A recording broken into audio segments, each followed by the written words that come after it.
Excel PU college ಗುರುವಾಯಿನಕೆರೆ, ಕರ್ನಾಟಕದ number 1 PU college. Admissions open now. ಹೇಗಿದೆ sir ಪರಿಸ್ಥಿತಿ? ಅಲ್ಲ, ಪರಿಸ್ಥಿತಿ ಕಂಟ್ರೋಲ್ ಅಲ್ಲಿ ಇದೆ. ಅಲ್ಲಿ ಫೋರ್ಸ್ ಕೂಡ ಎಕ್ಸ್ಟ್ರಾ ಫೋರ್ಸ್ ಕೂಡ ಇಟ್ಟಿದ್ದೇವೆ. ನಾವು ವಿ ಅಪೀಲ್ ಟು ಪೀಪಲ್, ಅಲ್ಲಿ ಶಾಂತಿ ಮೇಂಟೈನ್ ಮಾಡಿ ಅಂತ ಹೇಳಿ ಅದನ್ನು ನಾವು ಕಾನೂನಿನ ಚೌಕಟ್ಟಿನಲ್ಲಿ ಯಾವ ರೀತಿ ಹ್ಯಾಂಡಲ್ ಮಾಡಬೇಕು ಅದನ್ನು ಮಾಡ್ತೀವಿ. ಕಾರಣ ಅವರು ಹಿಂದೆನೂ ಕೂಡ ಅದೇ ಹುಡುಗರು ಗಲಾಟೆ ಮಾಡ್ಕೊಂಡಿದ್ರು ಅಂತ ಹೇಳಿ, ಮತ್ತೆ ಅದು ಯಾವ ಮಾತಿನಿಂದ ಅದು ಅವರಿಗೆ ಘರ್ಷಣೆ ಆಯಿತು ಅಂತ ಇನ್ನೂ ಕೂಡ ಸ್ಪಷ್ಟವಾಗಿ ಗೊತ್ತಾಗಿಲ್ಲ. ಆದರೆ ಹೊಡೆದಾಡ್ಕೊಂಡಿದ್ದಾರೆ. ಹೊಡೆಯುವಾಗ ಅವರೇನೋ ಕೈನಲ್ಲೇ ಹೊಡೆದಿದ್ದಾರೆ ಅಂತ ಹೇಳ್ತಾರೆ. I have to yet to receive that report. ಮೇಲ್ನೋಟಕ್ಕೆ ಅವರು ಕೈನಲ್ಲೇ ಹೊಡೆದ್ರು, ಅವ್ರ ಚೆಸ್ಟಿಗೆಲ್ಲ ಹೊಡೆದ್ರು, ಆ ಥರ ಏನೋ ಹೇಳ್ತಿದ್ದಾರೆ. ಅದನ್ನೆಲ್ಲ ನಾವು ತನಿಖೆ ರಿಪೋರ್ಟಲ್ಲಿ ಗೊತ್ತಾಗ್ತದೆ. ಧಾರವಾಡದಲ್ಲಿ ಉದ್ಯೋಗಾಕಾಂಕ್ಷಿಗಳು ದೊಡ್ಡ ಪ್ರತಿಭಟನೆ ಮಾಡಿರುವಂಥದ್ದು, ಉದ್ಯೋಗ ಭರ್ತಿ ಆಗ್ತಾ ಇಲ್ಲ ಅನ್ನೋ ಒಂದು ಗಂಭೀರ ಆರೋಪ ಸರ್ಕಾರದ ಮೇಲೆ. ನೋಡಿ, ಭಾರತೀಯ ಜನತಾ ಪಾರ್ಟಿಯವರು ಅಧಿಕಾರದಲ್ಲಿದ್ದಾಗ ಅವರು ರೆಕ್ರೂಟ್ಮೆಂಟ್ ಮಾಡಲೇ ಇಲ್ಲ. ನಾವು ಇನಿಷಿಯಲಿ ಒಂದಷ್ಟು ರೆಕ್ರೂಟ್ಮೆಂಟ್ಸ್ ಎಲ್ಲ ಮಾಡಿದ್ದೇವೆ. ಈಗ ಇಂಟರ್ನಲ್ ರಿಸರ್ವೇಷನ್ನು ಅಂತೇಳಿ ಬಂದಂಥ ಸಂದರ್ಭದಲ್ಲಿ ಸುಪ್ರೀಂ ಕೋರ್ಟಿನ ಆದೇಶದ ಮೇಲೆ ಇಂಟರ್ನಲ್ ರಿಸರ್ವೇಷನ್ ಮಾಡೋದಕ್ಕೆ ಹಿಂದೆನೂ BJP ಸರ್ಕಾರದಲ್ಲೂ ಕೂಡ ಅವರು ಸದಾಶಿವ ಆಯೋಗನ ರಿಜೆಕ್ಟೇ ಮಾಡಿಬಿಟ್ರು. ನಾವು ಈಗ ಅದನ್ನು ಮಾಡಿ ರೆಕ್ರೂಟ್ಮೆಂಟನ್ನು ಕೂಡ ಪ್ರಾರಂಭ ಮಾಡಬೇಕು ಅನ್ನೋ ಅಷ್ಟರಲ್ಲಿ ಇನ್ನೂ ಗವರ್ನರ್ ಅವರು ಅದಕ್ಕೆ ಅಂಕಿತ ಹಾಕಿಲ್ಲ. ಅದಾದಮೇಲೆ ರೆಕ್ರೂಟ್ಮೆಂಟನ್ನು ನಾವು ಪ್ರಾರಂಭ ಮಾಡ್ತೀವಿ. ನಮ್ಮ ಇಲಾಖೆಯಲ್ಲಿ ಈಗಾಗಲೇ ನನಗೆ ಒಂದು 4,000 ಕಾನ್ಸ್ಟೇಬಲ್ಸಿಗೆ ರೆಕ್ರೂಟ್ ಮಾಡೋದಕ್ಕೆ ಪರ್ಮಿಷನ್ ಕೊಟ್ಟಿದ್ದಾರೆ. ಫೈನಾನ್ಸ್ ಡಿಪಾರ್ಟ್ಮೆಂಟ್ನವರು ಕ್ಲಿಯರ್ ಮಾಡಿದ್ದಾರೆ. ಒಟ್ಟು ನಮ್ಮ ಹತ್ರ 17,000 ವೇಕೆನ್ಸೀಸು, ಎಲ್ಲ ವರ್ಗದ ವೇಕೆನ್ಸೀಸ್ಗಳಿದ್ದಾವೆ. ಅದರಲ್ಲಿ ಕಾನ್ಸ್ಟೇಬಲರಿನಲ್ಲಿ ನಾವು ಒಂದು 9,000 10,000 ವೇಕೆನ್ಸೀಸು ಫಿಲಪ್ ಮಾಡಬೇಕು. ಅದಕ್ಕೀಗ ಪ್ರೋಸೆಸ್ ಪ್ರಾರಂಭ ಆಗಿದೆ. ಅದನ್ನು ನಾವು ನೋಟಿಫಿಕೇಷನ್ ಮಾಡಬೇಕು ಅನ್ನೋಷ್ಟರಲ್ಲಿ ಈ ಇಂಟರ್ನಲ್ ರಿಸರ್ವೇಷನ್ ಸಮಸ್ಯೆ ಬಂತು. ಅದನ್ನು ಆದಷ್ಟು ಬೇಗ ಸಾರ್ಟ್ ಔಟ್ ಮಾಡ್ತೀವಿ. ಬೆಂಗಳೂರಲ್ಲಿ ಸಬ್ ಇನ್ಸ್ಪೆಕ್ಟರ್ಗಳಿಲ್ಲ ಠಾಣೆಗಳಲ್ಲಿ ಅಂತ ಕುಮಾರಸ್ವಾಮಿ ಗಂಭೀರ ಆರೋಪ ಮಾಡಿದ್ದಾರೆ ಸರ್. ಇಲ್ಲ, ಅದು ಅವ್ರಿಗೂ ಗೊತ್ತಿರಬೇಕಲ್ಲ. PSI ಸ್ಕ್ಯಾಮ್ ಯಾವಾಗ ಆಯಿತು? PSI 545 ಜನರದ್ದು ಸ್ಕ್ಯಾಮ್ ಆಯಿತು. ಅದಾದಮೇಲೆ ಅದರ ಪ್ರಯುಕ್ತ 402 ಬಂದು ಅಪ್ರೂವಲ್ ಆಗಿ ಬಂದರೂ ಕೂಡ ಅದನ್ನು ಮಾಡೋಕ್ಕಾಗಲಿಲ್ಲ.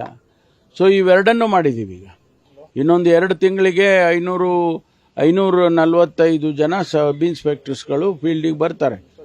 ಅವರಾಗಲೇ ಟ್ರೈನಿಂಗಲ್ಲಿದ್ದಾರೆ. ಟ್ರೈನಿಂಗು ಮುಗಿಸ್ಕೊಂಡು ಈಗ ಅವ್ರನ್ನ ಸ್ಟೇಷನ್ಗಳಿಗೆ ಹಾಕ್ತಾ ಇದ್ದೀವಿ.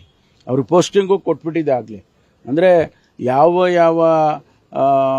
ಇದು ಏನೋ ರೇಂಜು ನಮ್ಮಲ್ಲಿ 7 ರೇಂಜ್ ಇದೆ. ಯಾವ್ಯಾವ ರೇಂಜಿಗೆ ಯಾರನ್ನ ಹಾಕಬೇಕು ಅಂತ ಈಗ ಆಗಲೇ ಹಾಕ್ಬಿಟ್ಟಿದ್ದೀವಿ. ಅವರು ಆ ರೇಂಜಿಗೆ ಹೋಗಬೇಕು. ಅವರು ಒಂದು ಸಾರಿ ಆ ರೇಂಜಿಗೆ ರಿಪೋರ್ಟ್ ಆದಮೇಲೆ ಅಲ್ಲಿ ಯಾವ ಸ್ಟೇಷನ್ಗೆ ಅಂತ ಅವರು ಐಜಿಗಳು ಮಾಡ್ಕೊಳ್ತಾರೆ. 545 ಆಗಿದೆ. 402 ಈಗ ಅಂತಿಮ ಘಟ್ಟದಲ್ಲಿದ್ದಾರೆ ಟ್ರೈನಿಂಗಲ್ಲಿ. ಸೊ 900 ಜನ ಸಬ್ ಇನ್ಸ್ಪೆಕ್ಟರ್ಗಳು ಈಗ ರಿಪೋರ್ಟ್ ಆಗ್ತಾರೆ ಇನ್ನು 2-3 ತಿಂಗಳಲ್ಲಿ. ಅದಾದಮೇಲೆ ನೋಡೋಣ. ಆಮೇಲೆ ಇನ್ನೂ ವೇಕೆನ್ಸಿಗಳಿದ್ರೆ ಅದನ್ನು ಮಾಡ್ತೀವಿ. ಸರ್ಕಾರ ಬಂದು 2.5 ವರ್ಷ ಇದುವರೆಗೂ ಒಂದು ರಿಕ್ರೂಟ್ಮೆಂಟ್ ನಡೀತಾ ಇಲ್ವಲ್ಲ? ಇಲ್ಲ, ನಮ್ದು ಆಯ್ತಲ್ಲ ರೀ. ನಮ್ಮ ಇಲಾಖೆನಲ್ಲಿ ಕಾನ್ಸ್ಟೇಬಲ್ಸ್ ಎಲ್ಲ ಆಯ್ತಲ್ಲ. ನಮ್ಮ ಬೇರೆ ಇಲಾಖೆಗಳು ಮಾಡ್ತಾರೆ. ಅದೇ ಹೇಳಿದ್ನಲ್ಲ, ಈ ಕಾರಣಕ್ಕಾಗಿ ಹೋಲ್ಡ್ ಆಗಿತ್ತು. ಈಗ ಅದನ್ನು ಕ್ಲಿಯರ್ ಮಾಡಿದ ತಕ್ಷಣ ನೋಟಿಫಿಕೇಶನ್ಗಳು ಎಲ್ಲ ಇಲಾಖೆನವರು ಮಾಡ್ತಾರೆ. ಇಲ್ಲ, ಒಳ ಮೀಸಲಾತಿ ನಾ ಹೇಳಿದ್ದು. ಸುಪ್ರೀಂ ಕೋರ್ಟ್ ಡೈರೆಕ್ಷನ್ ಮೇಲೆ ನಾವು ಒಳ ಮೀಸಲಾತಿ ಮಾಡಿ ಅದನ್ನು ಸಂಪೂರ್ಣವಾಗಿ ಆ ಸಮಸ್ಯೆ ಬಗೆಹರಿಸಿದ ಮೇಲೆ ಈಗ ಅದು ಒಂದು ಹಂತಕ್ಕೆ ಬಂದಿದೆ. ಅದನ್ನು ರೆಕ್ರೂಟ್ಮೆಂಟ್ಗಳು ಮಾಡೋದಕ್ಕೆ ಕ್ಲಿಯರೆನ್ಸ್ ಕೊಡ್ತಾರೆ.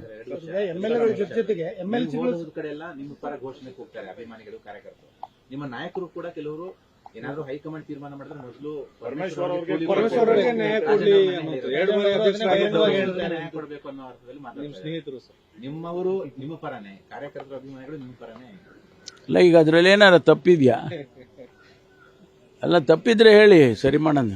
ತಾವು ಕೂಲಿ ಕೇಳ್ತೀರಾ ಅಂತ? ಅಲ್ಲ, ತಪ್ಪಿದ್ರೆ ಅದಕ್ಕೆ ಸರಿ ಮಾಡ್ಬೋದು. ನಾನು ಪದೇ ಪದೇ ಹೇಳ್ತೀನಿ, ಒಂದು ಇದರ ಬಗ್ಗೆ ಸಾರ್ವಜನಿಕವಾಗಿ ಹಾದಿ ಬೀದಿನಲ್ಲಿ ಚರ್ಚೆ ಮಾಡುವಂಥದ್ದಲ್ಲ. ಇದನ್ನು ನಾವು ಒಬ್ಬ ರಾಜ್ಯದ ಮುಖ್ಯಮಂತ್ರಿಗಳ ಬಗ್ಗೆ, ಆಯ್ಕೆ ಬಗ್ಗೆ ಆಗಲಿ, ಮುಖ್ಯಮಂತ್ರಿಗಳನ್ನು ಬದಲಾಯಿಸೋದ್ರ ಬಗ್ಗೆ ಆಗಲಿ, ಅದು ಹೈಕಮಾಂಡ್ನಲ್ಲಿ ಒಂದು ಕ್ಲೋಸ್ ಡೋರ್ನಲ್ಲಿ ಆಗಬೇಕಾದಂಥದ್ದು. ಮತ್ತು ಹೆಚ್ಚಂದರೆ CLPನಲ್ಲೇ ತೀರ್ಮಾನ, ಅಭಿಪ್ರಾಯಗಳು ಆಗಬೇಕಾಗುತ್ತೆ. ಅದಾದಮೇಲೆ ಹೈಕಮಾಂಡ್ನವರು ಇದೆಲ್ಲ ಸಾಧಕ ಬಾಧಕಗಳನ್ನು ನೋಡಿ ಅವರು ಅಂತಿಮವಾಗಿ ತೀರ್ಮಾನ ಮಾಡ್ತಾರೆ. ಇದು ನಮ್ಮಲ್ಲಿರೋ ಪ್ರೊಸೀಜರ್. ಅನೇಕ ಸಂದರ್ಭದಲ್ಲಿ ಹೇಳಿದ್ದೀನಿ ನಾನು, ಈಗಲೂ ಅಷ್ಟೇ. ಈಗ ನನ್ನ ಹೆಸರು ಕೂಗ್ತಾರೆ, ಕೂಗಿದ ತಕ್ಷಣ ಆಗೋದಿಲ್ಲ, ಅಥವಾ ಯಾರ ಅಭಿಪ್ರಾಯ ಎಕ್ಸ್ಪ್ರೆಸ್ ಮಾಡಿದ ತಕ್ಷಣ ಆಗೋದಿಲ್ಲ. ಹಂಗಂತೇಳಿ ಅದು ತಪ್ಪು ಅಂತ ಕೂಡ ಯಾರು ಹೇಳೋಕ್ಕಾಗಲ್ಲ. ನಾನು ಹೇಳಿದ್ನಲ್ಲ, ನಾನು ಒಬ್ಬ ಶಿಸ್ತಿನ ಕಾಂಗ್ರೆಸ್ ಪಕ್ಷದ ಸಿಪಾಯಿ. ನಮ್ಮ ಹೈಕಮಾಂಡ್ನವರು ಏನು ತೀರ್ಮಾನ ಮಾಡ್ತಾರೆ ಅದನ್ನು ತಿಳ್ಕೊಳ್ಳೋನು ನಾನು. ಅಷ್ಟು ಬಿಟ್ಟರೆ ನಾವು ಹೋಗಿ ಈಗ ನಾನು ನಿಮ್ಮ ಮುಂದೆ ಹೇಳಿಕೆ ಕೊಡ್ತೀನಿ, ಹೌದು ನಾನು ಮುಖ್ಯಮಂತ್ರಿ ಆಗಬೇಕು ಅಂದಾಕ್ಷಣ ಆಗುತ್ತಾ? ಅದು ಸಾರ್ವಜನಿಕವಾಗಿ ಚರ್ಚೆ ಆಗ್ಬೋದು ಅಷ್ಟೇ. ಆದರೆ ಅದಕ್ಕೆ ಸನ್ನಿವೇಶಗಳು, ಅದಕ್ಕೆ ಬೇಕಾದಂಥ ಅದನ್ನು ಚರ್ಚೆ ಮಾಡೋದು ಹೈಕಮಾಂಡ್ನವರು. ಸಾಮರ್ಥ್ಯ ಎಷ್ಟು ಸರಿ ಪ್ರೂವ್ ಮಾಡ್ಬೇಕ್ರಿ? ನಾನು ಪ್ರದೇಶ್ ಕಾಂಗ್ರೆಸ್ ಸಮಿತಿ 8 ವರ್ಷ ಕೆಲಸ ಮಾಡಿದ್ದೀನಪ್ಪ. ಸಾಮರ್ಥ್ಯ ಇಲ್ಲದೆ ಕೆಲಸ ಮಾಡಿದ್ನಾ? 2 ಸಾರಿ ಪಕ್ಷಕ್ಕೆ ಅಧಿಕಾರಕ್ಕೆ ತಂದಿದ್ದೀನಿ. ಸಾಮರ್ಥ್ಯ ಇಲ್ಲದೆ ಅದು ಕೆಲಸ ಆಗುತ್ತಾ? ಮತ್ತು ರಾಜ್ಯದ ಉಪಮುಖ್ಯಮಂತ್ರಿಯಾಗಿ ಕೆಲಸ ಮಾಡಿದ್ದೀನಿ. ಸಾಮರ್ಥ್ಯ ಇಲ್ಲದೆ ಉಪಮುಖ್ಯಮಂತ್ರಿ ಮಾಡೋಕ್ಕಾಗುತ್ತಾ? ಸೊ ಸಾಮರ್ಥ್ಯ ಬಗ್ಗೆ ನನ್ನ ವಿಷಯದಲ್ಲಿ ಯಾರು ಕೂಡ ಪ್ರಶ್ನೆ ಮಾಡುವಂಥದ್ದಿಲ್ಲ. I have proved beyond doubt that I am capable. ಆದರೆ ಸನ್ನಿವೇಶಗಳು, ಪಕ್ಷದ ತೀರ್ಮಾನಗಳು ಆಗ್ಬೇಕಷ್ಟೇ. ಅಜಿಂ ಪ್ರೇಮ್ ಜಿ ಯೂನಿವರ್ಸಿಟಿಯಲ್ಲಿ ಪ್ರತಿಭಟನೆ ಮಾಡಿದಂತ UVP ಕಾರ್ಯಕರ್ತರ ಮೇಲೆ ಕೇಸ್ ಹಾಕಲಾಗ್ತಿದೆ. ಹೌದು, ಅವರು ಕ್ಯಾಂಪಸ್ ಒಳಗಡೆ ಅವರೇನೋ ಒಂದು ಸೆಮಿನಾರ್ ಮಾಡಬೇಕು ಅಂತ ಹೊರಟಿದ್ದಾರೆ. ಅದರಲ್ಲಿ ಅಷ್ಟರವರೆಗೆ ಸಬ್ಜೆಕ್ಟ್ ಏನಾದರೂ ಇದ್ಕೊಳ್ಳಿ, ಅದು ಅಲ್ಲಿ ಚರ್ಚೆ ಆದ ತಕ್ಷಣ ಏನಾಗುತ್ತೆ? ಪರ ವಿರೋಧ ಆಗೇ ಆಗುತ್ತಲ್ವಾ? ಅದಕ್ಕೆ ಇವರು ಹೋಗಿ ಅಲ್ಲಿ ತಡೆಯೋದು ಮಾಡೋದು ಎಲ್ಲ ಮಾಡಿ ಅವ್ರನ್ನ ಹೊಡೆಯೋದು, ಆ ಸ್ಟೂಡೆಂಟ್ಸ್ನೆಲ್ಲ ಹೊಡೆಯೋಕೆ ಹೋಗೋದು ಮಾಡೋದೆಲ್ಲ ಮಾಡಿದರೆ ಕಾನೂನು ಇವರೇ ಕೈಗೆ ಎತ್ಕೊಂಡ್ರೆ ಸುಮ್ಮನೆ ಇರಬೇಕಾ ಪೊಲೀಸು? ಅದಕ್ಕೆ ಅವಕಾಶ ಇಲ್ಲ. ನಾವು ಅದನ್ನು ಸಹಿಸೋದು ಇಲ್ಲ. ಅವ್ರ ಮೇಲೆ ಶಿಸ್ತಿನ ಕ್ರಮ ತಗೊಂಡೇ ತಗೊಂತೀವಿ. ಸತೀಶ್ ಜಾರಕಿಹೊಳಿ ಮತ್ತು ರಾಜಣ್ಣ ಅವರು ಮೊನ್ನೆ ಡೆಲ್ಲಿಗೆ ಹೋದಾಗ ತಾರ್ಕಿಕ ನಿರ್ಣಯಕ್ಕೆ ಹೈಕಮಾಂಡ್ ಬಂದಿದೆ, ಎಲ್ಲ ಗೊಂದಲಕ್ಕೆ ಒಂದು ತಾರ್ಕಿಕ ನಿರ್ಣಯ ತೆಗೆದುಕೊಂಡಿದೆ ಅಂತ ಮಾತಾಡಿದರು. ನಿಮ್ಗೆ ಅನ್ಸುತ್ತೆ ಸರ್ ತಾರ್ಕಿಕ ನಿರ್ಣಯ? ಇಲ್ಲ, ನನ್ನ ಜೊತೆ ಏನು ಅವ್ರೇನು ಚರ್ಚೆ ಮಾಡಿಲ್ಲ ಆ ವಿಷಯದಲ್ಲಿ. ನಾನು ಇನ್ನೂ ಸತೀಶನ್ನ ಭೇಟಿ ಮಾಡೇ ಇಲ್ಲ ನಾನು. ರಾಜಣ್ಣವರಾಗಲಿ ಸತೀಶ್ ಅವರಾಗಲಿ ಅವ್ರು ಏನೇನು ಚರ್ಚೆ ಮಾಡಿದ್ರೋ ಅದು ಇನ್ನೂ ಅವರು ನಮಗೇನು ಹೇಳಿಲ್ಲ. ಅದೆಲ್ಲ ರಾಜಣ್ಣ ಅವರು ಮೊದಲು ಪರಮೇಶ್ವರ್ ಅವ್ರಿಗೆ ಕೂಲಿ ಕೊಡ್ಲಿ ಅಂತ ಕೇಳ್ತಾ ಇದ್ದಾರೆ, ನಿಮ್ ಪರವಾಗಿ ಮಾತಾಡ್ತಾ ಇದ್ದಾರೆ. ಅದಕ್ಕೆ ನಾನು ಹೇಳಿದ್ದು ತಪ್ಪ ಅಂತ. ಬಜೆಟ್ ಮುಂಚೆ ಕರೆಸ್ತಾರೆ ಅಂತ ಚರ್ಚೆ ಇತ್ತು ಸರ್. ಬಜೆಟ್ ತಾವು ದೆಹಲಿಗೆ ಯಾವಾಗ ಹೋಗ್ತೀರಾ ಅನ್ನೋದು ಕುತೂಹಲವಿದೆ ಸರ್. ಯಾಕಂದ್ರೆ ನಿಮ್ಮ ಸ್ನೇಹಿತರೆಲ್ಲ ಹೋಗಿ ಬಂದಿದ್ದಾರೆ, DCM ಹೋಗಿ ಬಂದಿದ್ದಾರೆ. ತಾವು ವಿಂಟರ್ ಮುಗಿತು, ಬೇಸಿಗೆ ಸ್ಟಾರ್ಟ್ ಆಯ್ತು, ವಿಂಟರ್ ಬೇಡ ಹೋಗಲ್ಲ. ಅಲ್ಲ, ನಾನು ಡೆಲ್ಲಿಗೆ ಹೋಗ್ತೀನಿ. ಯಾಕೆ ಹೋಗ್ಬಾರ್ದು? ನಾನು ಡೆಲ್ಲಿಗೇನು ಹೊಸ್ತಾ? ನನಗೆ ಯಾವಾಗ ಬೇಕೋ ಅವಾಗ ಹೋಗ್ತೀನಿ. ನಾನೇನು ಯಾರ್ದು ಪರ್ಮಿಷನ್ ತಗೊಂಡೇನು ಹೋಗೋದಿಲ್ಲ. ನನಗೆ ಕೆಲಸ ಇದ್ದರೆ ಹೋಗ್ತೀನಿ. ನಾನು ಶಿಕ್ಷಣ ಸಂಸ್ಥೆಗಳನ್ನು ನಡೆಸ್ತಾ ಇದ್ದೀನಿ, ಆಯಿತಾ. ಅನೇಕ ಕೆಲಸ ಕಾರ್ಯಗಳು ಇರ್ತಾವೆ. UGCಯಲ್ಲಿ ಇರುತ್ತೆ, NMCನಲ್ಲಿ ಇರುತ್ತೆ, ACTನಲ್ಲಿ ಇರುತ್ತೆ.